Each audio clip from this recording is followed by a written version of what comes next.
afternoon. Good afternoon, everybody, and welcome to St George's Park for this England Media Conference for the World Cup squad announcement. As you can see, we've got Gareth Southgate with us, so we'll get started straight away with Rob Dorsett from Sky Sports News.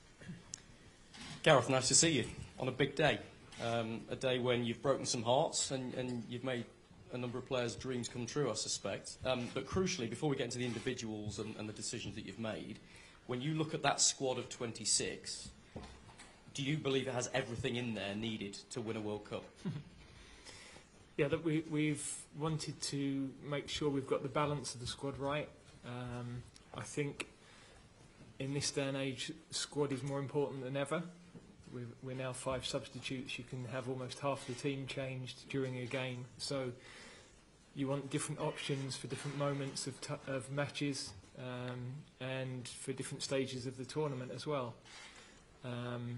We've obviously had to cover a couple of players that aren't yet fully fit, fully match fit as well. So having 26 available meant that we were probably able to take a couple of risks that you might not have been able to with 23. But we think the balance is there, and we've got cover in the positions we need. We're lighter on depth in some positions than other in our country, but we think we've got everything covered. We said widely across every bit of the media, I think, before you picked your squad, that James Maddison would be the headline story, whether he was in or whether he was out. He's in. Why is he in? He's playing really well. Look, he's a good player. We've always said he's a good player. He's earned the right. We think he can give us something slightly different to the other attacking players that we've got. So I think at various stages there have been conversations, debates about James. There's been moments where, you know, ahead of the Euros, I don't think he was in contention. He had a bit of a problem with his hip, and then I think September was probably a fair debate. But I think he's playing as well as any of the attacking players in this country. And yeah, he is a little bit different to the others. We've got different types of threat, and I think we could need that. Did you speak personally to Callum Wilson? Was he absolutely delighted? I haven't had a chance with Callum. I did speak to James because I think this morning there was a lot of speculation that James wouldn't be with us, and we'd decided a couple of weeks ago that we would, but we weren't obviously going to go and tell him then. I didn't get a chance to speak with Callum. My priority always on these days is the difficult conversations and the sad news, and that is really tough. You know, there's not many situations in football harder than that. Maybe releasing a young player at the early stages of their career, but the nature of those conversations, good and bad, reminds you of how much it means to a player to go to a World Cup, and yeah, I'm very conscious of that. So it is a great day, but also for some I've had to disappoint them. One of those is Tammy Abraham, I suspect, and you've gone for Wilson ahead of Tammy Abraham. What was that discussion and debate like in your mind? Yeah, look, Tammy's had a poor run of scoring form at the wrong time, really, and it's not a case where we're 3-4 weeks away from a final and the start of the first match. We're now 10 days, and so form could be more important. I think we don't really know any of the players. We're watching their club form, but we don't really know where they are until we see them face to face, until we see them on the training pitch. We get regular medical updates from all their clubs, but there'll be medical issues that we're not completely aware of yet. We know the form we're seeing in the matches, but even so, you still don't get the full picture from the players until you're able to speak with them, work with them, and see how they train with each other. You hinted that you wanted extra cover for players that might be struggling with injury, and obviously Calvin Phillips and Kyle Walker are the two obvious ones there. How are they? How big a gamble is it to include them in this squad? And can we assume that neither can really play a part in the opening game? No, that's not the case. I mean, Calvin played last night, so I think with him, he's free of injury. We are aware that he's not going to be able to play 90 minutes. That won't be possible. We're going to have to build his fitness level, but he's available. He's free of injury, and we don't really have You know, we have Declan Rice as a defensive midfielder. Hendo can play there, but it's not his number one position. So we don't have a lot of cover for that role in the country. And Calvin is a super player, and we feel that you know, that's a risk worth taking, because he's also generally, his fitness is good, and yeah, we think he can add to the group. And Kyle similarly? Kyle, a little bit different in that he's not back in full training yet, but he's going to be available before the end of the group stage. And of course we had to make a very difficult call with Reece, who we think is a fantastic player, but he wasn't going to be available until, if everything went perfectly, until the latter stages of the tournament. And there were too many unknowns for us on that road to recovery. And also I don't think we can take a player who's not available for the group. That would be deemed arrogant in some circles. But also we'd then be dropping, if everything went well and he was available and he was ready and we were picking him, then you'd be dropping him into a quarter-final after 8 weeks out, and that would be really demanding. So yeah, tough call. Kyle is a long way ahead of that, and is progressing really well. Thank you. Terry? Hello, Gareth. Can we look at Harry Maguire, a player that's struggling to get minutes but has been a stalwart for you? What was your decision-making process, and how much have you been in touch with Manchester United about what he's doing when he's not getting those playing minutes? And will you be considering him as an out-and-out attacker after his playing time alongside Ronaldo against Real Sociedad? Well, physically, we've had really good communication with all of the clubs in this period on the training loads of all of the players, because we've got to pick that up immediately on, well, it'll be Wednesday before we see them on the training pitch. So we needed to know those who are playing, what's their load, those who are playing less regularly. Some have had a unbelievably intense schedule, some have had less so. So we're picking up various fitness levels, and we've got to get that right on the training pitch. Yeah, I mean, we've picked our more experienced defenders, and we think that at this moment in time the younger ones have got some really good qualities, but we don't think they've quite done enough to push the more experienced ones out. And we think the tournament we're going into and the level of the matches, that needed to be the pecking order. You've always said that Trent Alexander-Arnold is an outstanding player, always in consideration, but he didn't start in the games building up to this announcement. What conversations did you have with him, and what's been his reaction that he is now in the squad? No, as I said, really the only phone calls I've made have been to the two lads that are coming back from injury, the boys I left out of the squad, and then to James, because you know, I felt that was an important call to make this morning. The rest of the guys, you know, there's only so many hours in the day, and we've been monitoring fitness, monitoring matches, dealing with so much. So I think they'll be delighted, they'll get the news, and yeah, we've got plenty of time to chat over the next few weeks. And for you now, going forward, when you've got a real balance between the experience of the players, the 12 that have been to a World Cup before, and the rest of this squad, and this quick turnaround, is that exactly why you've brought the likes of Harry Maguire back in when they haven't had those match minutes? Yeah, he's one of our best centre-backs. So I think we know within the squad we've got a lot of players that we know have been to tournaments, have performed at the level, know what's required. We've got other players who are playing well, who are in form right at this moment, and we've got to balance all of that when we're picking our team. You didn't call up James Maddison in the last camp, hasn't played for a few years now for England. Mm-hmm. A lot of people would have assumed that's because one of the camps he missed because he was ill and then was seen in a casino watching the match. You said at the time, well, that would just remind him of the scrutiny of being an England player. Did you have a conversation about that again, or on his form, is it just unnecessary? No, I didn't have... Look, that was unfortunate from his perspective, in that it became a bigger issue than it was for me, because of you know, you end up in the papers. Nobody likes that. I live with it every day, so I don't take any notice of it. But for me, that wasn't the drama that it seemed to be for everybody else. He's always been up against some really good players in that area of the pitch, and there's been moments where we were playing 4-3-3, no number 10 type profile, and that didn't necessarily fit. But he's, as I said earlier, he's playing exceptionally well. We like the fact that he finds those pockets of space. He gets turned, he plays forward. Not enough players play forward in this day and age. And of course, his set play delivery is outstanding. And he can score goals from distance, which against low block defences is another attribute that is a little bit different to some of our other players. Thanks, Kerry. We'll go to John Murray from the BBC. Hiya, Gareth. You got me? Yeah. Can you give us a flavour of what James Maddison's reaction was when he answered and you told him the news?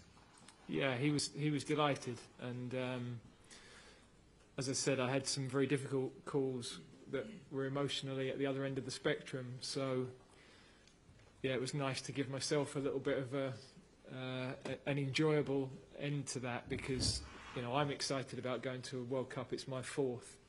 And that's a privilege and an honour, and all of those calls, the difficult ones and the really enjoyable ones, were a reminder of what it means to the players. And what would you say this 26 that you've chosen this time has got that makes it stand out from the other 2 big squads you've picked for the World Cup and the Euros? Well, I think they've all been good squads. I mean, in 2018 we were at the start of something where we hadn't won a knockout game for 10 years, and there was a little bit less experience perhaps within the group of big matches. I think this is similar in terms of its standing to the group that went to the Euros, and yeah, of course, within that period of time from the start to the end of that, some players have moved on age-wise, some players haven't progressed in the way they might have done. New players, young players have emerged that have given us great competition for places in most areas of the pitch. So we're excited by the group. We think there's a lot of exciting talent within it, but the whole group have got to come together. There's a lot of challenges. It's a unique situation for everybody, this tournament, the timing of it. And the obstacles just to get to this point, medically as much as anything. So we've got to adapt better than everybody else in this coming period. Thanks. Go to Channel 4 front. Hi, Gareth. Have the FA and the players come to a collective decision about what you will do or say if members from the LGBTQ plus community are victimised in any way during this particular World Cup? And as a follow-up question, Iran is your first match at this competition. They have been supplying the likes of Russia with weaponry. Should they be at this World Cup? So regarding the LGBT community, we stand for inclusivity, and we're very, very strong on that. We think that's important in terms of all our supporters, and we understand the challenges that this tournament brings within that. If it wasn't for the strength of that community, we wouldn't be women's European champions. So it's very, very important to us. With Iran, that's a political situation that I don't know enough about to be able to comment. So those decisions have to be taken by governing bodies, and yeah, I can't comment with enough authority to give you a really considered view.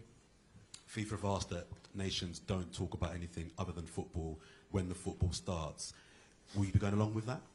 I think that's highly unlikely.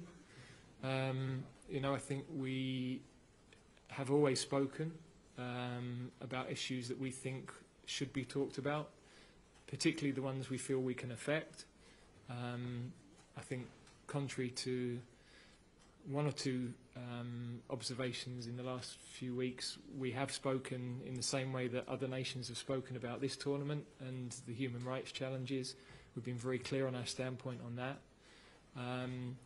So, yeah, look, I think we would also like to focus primarily on the football. This is for every player and every coach and everybody travelling to a World Cup.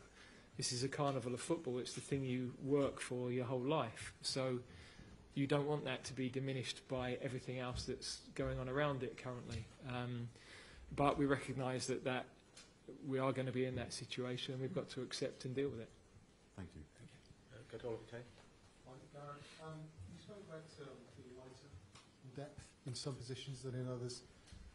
Is it fair to say that midfield is one of those, and is it a disappointment that you haven't had a lot of young midfielders or midfielders of any type emerging as real strong candidates for this squad?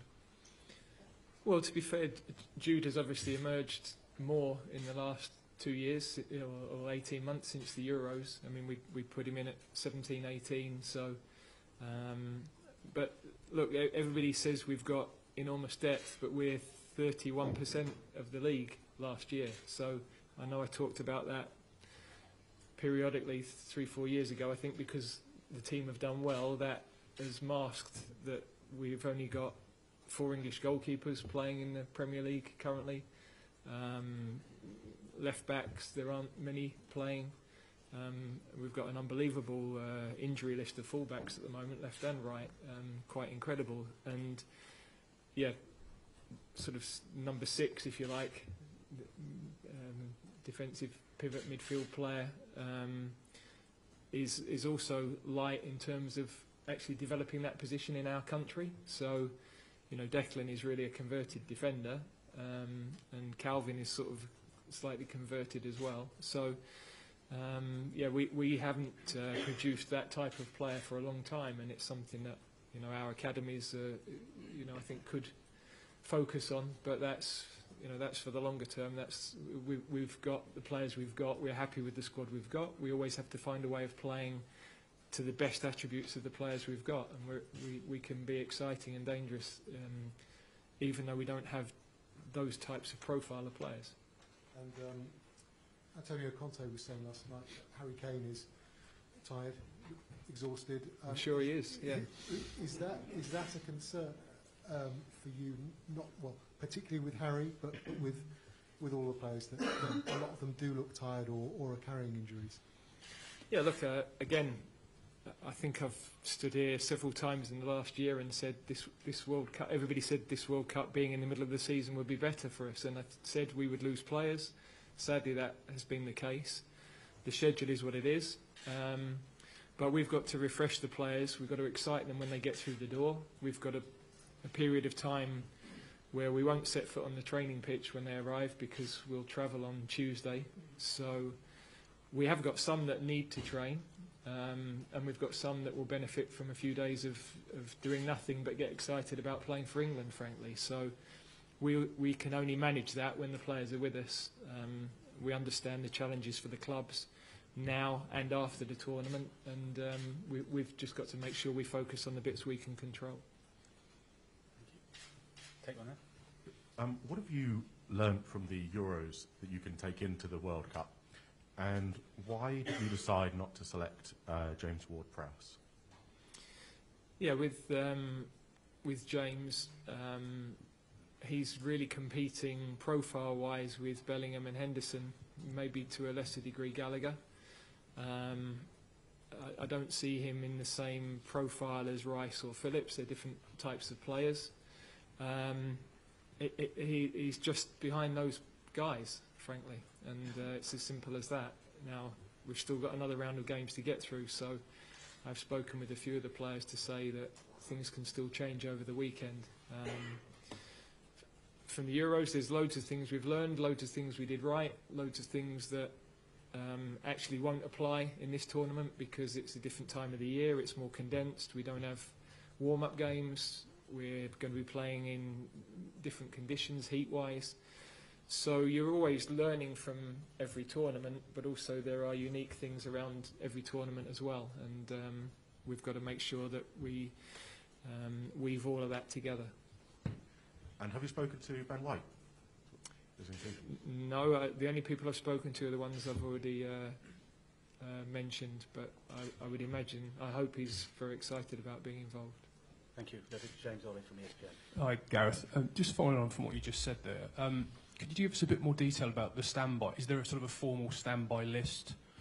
No, we had to name basically every English player that was available on a long list. There are some conversations I've had with players in the last couple of days where clearly they're going to be the next ones in their positions. But then we just don't know what might happen in the next few days. You know, I think there were 2 left backs that got injured last night, for example. So we've got to be fluid, adaptable, and ready for anything, really. Just on that, how stressful is this weekend going to be for you with these games? Not for me. There's nothing I can do about it. So, you know, watching the matches unfold, you're always intrigued to see how the tactical games are going, the performances, the results, the form of the players, of course. But we can do nothing about the injuries. That's out of our hands. We've already been hit in that way. It could happen again. But we've got to adapt. We've got good players to come in, and it'll be opportunities for others if we lost people. Thanks, James. We'll take one here. Just on the side here. Hi, Gareth. Considering where the World Cup is this year and some of the issues that have been documented in Qatar, will England be taking the knee on a worldwide stage, you know, to support and get behind some of the black and mixed race players? That would be a discussion we have with the players when we get into camp. And I'm always supportive of what they want to do. I have a view, but I don't want to influence them too much, because I think it's important that they have a voice and they have a say in that. Okay, thank you. I can't see any more hands. So, oh, well, sorry, we've got Jack Pitbrook from Athletic. Hi, Gareth. You've talked in the past about seeing Maddison as a number 10 and the implications that had for the formation that you might play. Can we read anything into his selection into the formations you might use in Qatar? Well, he is obviously playing from the right for Leicester. His best work is in that 10 slot. That's where he ends up. So how he ends up there is different. I think we've got to be flexible on our systems, because everybody's always pushing, do you know your best team sort of 8 months from a tournament? And I've always said we've got to be fluid, because you just don't know who you'll have. We can't recruit like you would at a club to a set system. And even, you know, there are only probably a couple of teams in the league that have been able to stick with a preferred system of play and exact style of play this season at the top end. Even some of the biggest teams have had to change because injuries have provoked them into changes of system. So we've always had that flexibility. We think it's important. We've got to look at who our best players will be, and also, you know, where are the flaws in the opponent to be able to exploit them. Thank you. Rob, do you want to come back in for the last one? Gareth, there's actually one final one about Conor Gallagher, who was a little bit of a surprise to us, but that's because we know James Ward-Prowse is so well known to you and so well established. What does Conor offer? How do you expect to use him? Because he's a little bit more forward-thinking than the defensive midfielders you perhaps talked about.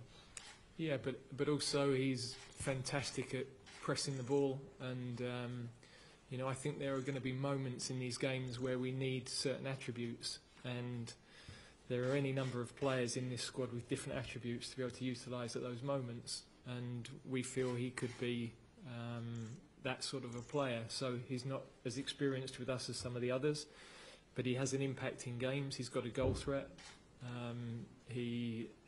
He's, you know, when you talk about midfield players, you look at, do they stop goals, do they create goals, do they score goals? He does a little bit of all of that, actually. So we were really pleased with the way he responded to being left out of our squad, went with the under-21s, performed really well. His mentality was excellent, and it's a great example that if you approach it in that way, there's always a route back with us, and he's managed to achieve that straight away. Thank you. We'll go to Matt Reed. Hi, Gareth. So a number of our players are short of their top form at the moment, and short of their top form with England from recent performances or fitness. So how are we going to transform that over the coming weeks before the first game, and how key will the group stages will be in building that confidence and building that form, essentially? Yeah, I mean, look, form can be temporary, but you know that's a very individual thing, and the key is the work on the training pitch. We don't have a long time to do that. So we've got to see very quickly how people present. You know, we've got a pretty good idea of where people stand at the moment, but there's opportunity here because there are players who are in good form who could push their way into the starting 11, and we're not steadfast on an 11. I think there are some players that we're pretty certain next week will be in that starting team, but there are a number of positions that we want to have a look at and to see exactly how people present. Part of that is this schedule that they're coming in off as well, because you know, some have played every 3 days for the last 5-6 weeks, and we just don't know what the impact of that's going to be. Thank you, and we'll finish with one from Gabriel. Thanks very much, Greg. Gareth, 21 of the 26 named were in the original Euro squad. What does that tell you about the foundation you've got, and is the best yet to come from a group you know so well? Yeah, I think that if you get to the final of a competition 18 months ago, there should be a fair amount of stability in terms of what that group were capable of on the biggest stage, but also room for people who are playing well to come into the group. And we've always tried to work that way. I think you've got to, I know people talk about being overly loyal, but you've got to have some consistency in your thinking, because it's hard to build something without having that consistency, and then others can come in and thrive. So without doubt there are a number of players who will be better for the experiences they've already had. The key now is that we have to show that on the biggest stage. It also says that it's been hard to break into this squad. Well, no, I would argue that, you know, across 18 months, 5 is quite a big turnaround, because there's only Connor in terms of young ones who's come in, I think, into that. I'm trying to think back 18 months. We've looked at 1 or 2 others. There was a period where Emil Smith-Rowe had a go and was playing really well. We sadly lost him. Obviously we've lost Reece, but Reece was with us in the Euros, so and Ben. But yeah, look, I think most international or most teams across a period of 18 months wouldn't change much more than 4 or 5 players. Okay, thank you. We'll leave it there. Thank you, Gareth. Thank you, everybody, and we'll see you in Qatar. Thank you.